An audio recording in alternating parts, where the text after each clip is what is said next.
everyone, it's me Summer and welcome back to another video. Today I think it's finally time for us to get some food, so we're going to be making a kitchen. Like Alea said before, we couldn't really upload for the past month, mainly because of school. Now, keep in mind that we're not the most active, mainly because of school and all that homework, but we'll still try our very best. But what are you waiting for? Let's go! Start by grabbing the box you would like to use, then cut it out the way you want it. Now cut off the tabs. The box I am using is already white on the inside, but if yours isn't, then just cover it with paper. Also, if you want a different color, do the same. Now I grab some paperboard or some cardboard and I lay it down in the room. This will be our flooring. All we have to do now is cover it with paper. Now grab some cardboard boxes and lay it out how you want the kitchen to be. Using the doll's measurements, find a box that is good for the refrigerator. If you think the box is too small, add some cardboard on the bottom to raise it up. Then find boxes for the counters and cover with paper. Add a marble scrapbooking paper on top to act like marble. Then I cut a hole in one of the boxes to make up room for the sink. Make the actual sink. You can repeat the steps in our how to make a bathroom video, and I'll have that in the description. But I do have a plastic sink from another toy that I can fit inside. Now we're going to work on the refrigerator. I start by measuring where the middle is of the box. Then from that point, I drew a line down the center. Then I draw 2 lines on either side, and 2 on either side of the edges. Then cut with an X-Acto knife or scissors. It should look something like this. Then trace the top of the box on a piece of cardboard, cut it out, cover it with the same colored paper, and glue it on to the bottom of the refrigerator. I can still talk. Then cover all the sides on the inside with paper. It should look something like this. Next, with some cardboard, I measure and cut enough so it can fit in as a divider. Then glue it in place, aligning it with the divider. Then you can either glue that divider down or you can just cut it off. I'm choosing to cut it off because my paper didn't really stick on that well, so I'm just going to use the other divider that we glued on. For the shelves, I measure and cut a piece of cardboard and then cover it with paper. Next, cover a strip of cardboard with paper, cut it in half, and fold the edges.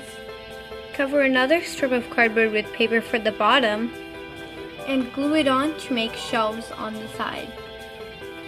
This is optional, but if you want, you can glue on lights to the top of your refrigerator so then there's a little more light. Ta-da!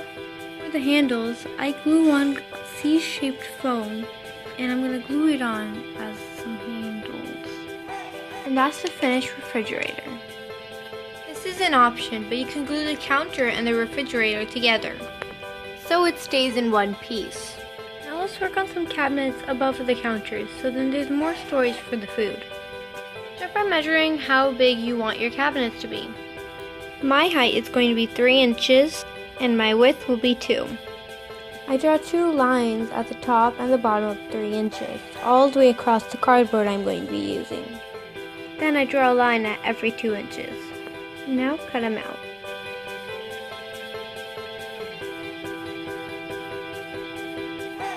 This one has seen better days.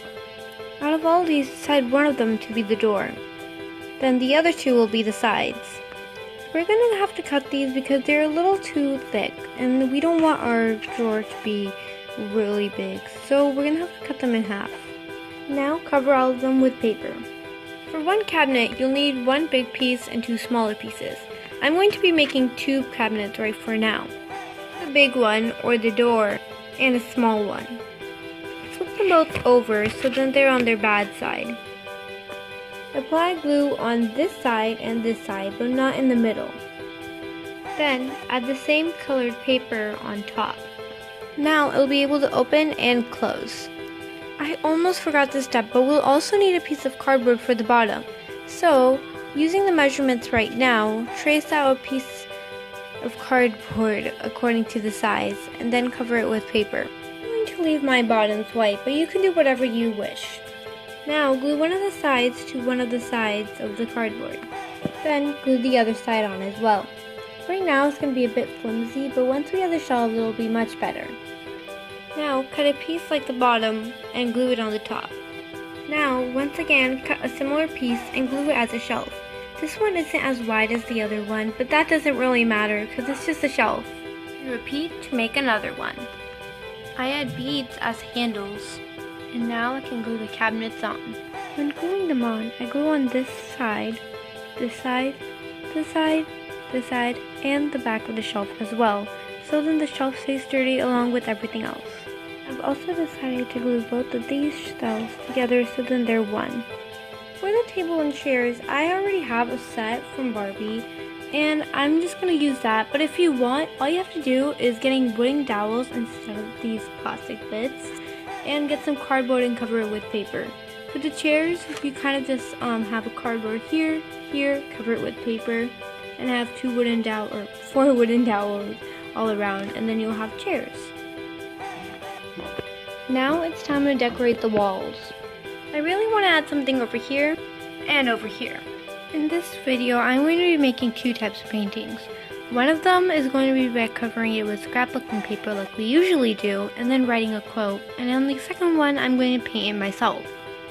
Start by cutting out a piece of cardboard and cutting it with paper of your choice. I'm going to be going with this one because it's really calm and I feel like it would be really good in the kitchen that we make. I cover it with paper. You can leave it at this, or you can write a quote, and I'm going to be writing a quote, something related to the kitchen.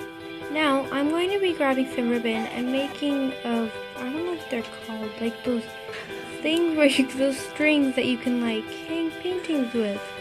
I'm going to just make that. So start by cutting a piece of ribbon, then glue it onto the back. Then glue on a bead where you want your painting to be, and hang it on.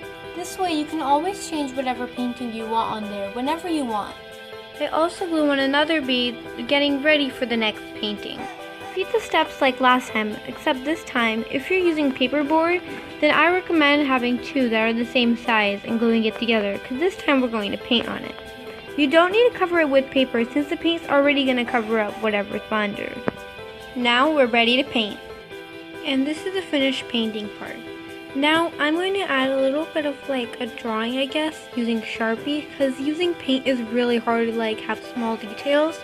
Also, I'm going to glue on the strings so then we can hang it up.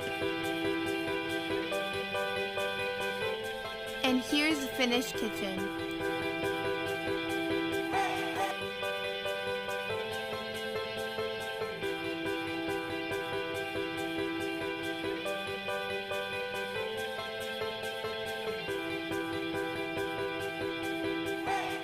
I can use erasers as food because they are pretty much doll sized. I found these at my local craft store, and mine is Michael's. I only found these for $1, so they're not that expensive, and you get about 4 pieces. There are a lot of other sets as well, and I'm gonna go pick those up soon. Thank you so much for watching this video. Make sure to support us by subscribing and give a like to help our channel. We will see you in another Summer and Alea DIYs. This video's shout out goes to Piper. I hope you guys enjoyed the video.